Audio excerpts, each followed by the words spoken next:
के करे गए से मोरी सुनी अयोध्या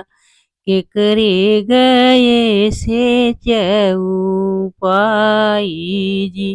के करे गए से मोरी सुनी रसोइया जेहि चुनी भोजन बनावई राम गए से मोरी सुनी अयोध्या लक्ष्मण गए से चौपाई जी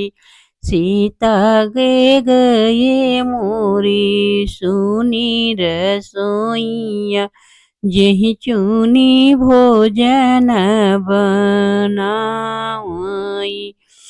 अरे राम तहाई मोरे आँखी के पुतरिया लक्ष्मण कहाए निपरान जी सीता तहाई मोरी बड़ी बहुआ जेहि चुनी